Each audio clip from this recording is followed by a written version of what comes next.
Mr. President, soon the Senate will vote on President Trump's nomination of Emil Bove to a New Jersey seat on the Third Circuit Court of Appeals.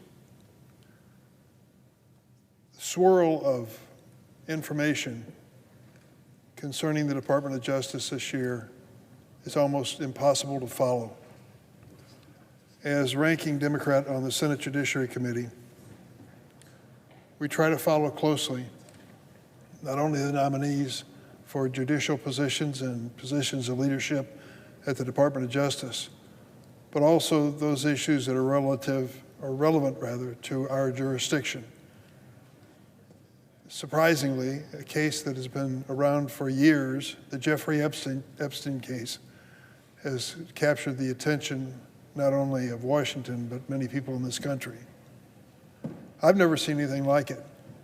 The House of Representatives went into a roll call vote that lasted for 8 hours. 8 hours. The roll call was open.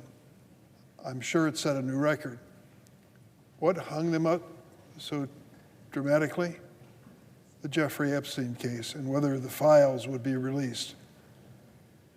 As a result of that, the Speaker of the House decided that he would give a special recess to the House of Representatives and basically tell them, leave Washington. We're not going to vote on the Epstein question. What is it in these files that is so frightening to the President, the White House, Department of Justice, and the Republican leadership in Congress? The American people have had their doubts for a long time that we knew all that we needed to know about this case. But now they've been confirmed by the actions of the Speaker of the House and the President of the United States.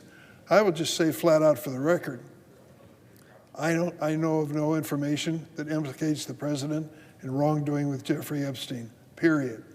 But I do believe, as many Republicans believe, the best thing to do for all of us is to disclose to the American people the truth of the situation. What actually happened with Mr. Epstein? Did he commit suicide? Questions that are still unanswered. And then last week, something happened that was completely unheard of. One of the leaders in the Department of Justice asked for a private, personal meeting with a woman who was convicted for her activity with Jeffrey Epstein. Her name is Ghislaine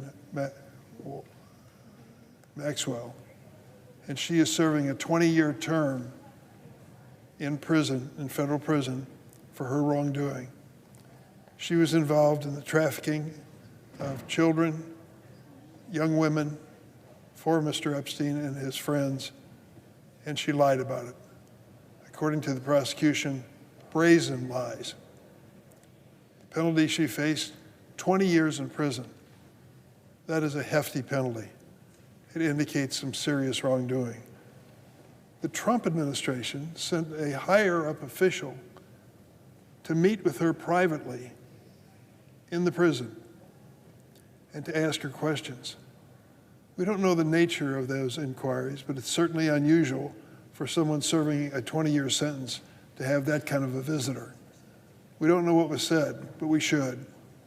I joined with Senator Sheldon Whitehouse, Democrat of Rhode Island, in sending a letter to the Department of Justice. We want a copy of the transcript of that conversation between the Department of Justice officials and Ms. Maxwell, who's serving these 20 years in prison. We want to know what was said. I think we have a right to. If there's some aspect of it that relates to redacting or perhaps relates to national security, I'll be sensitive to that, as I'm sure everyone would want me to be.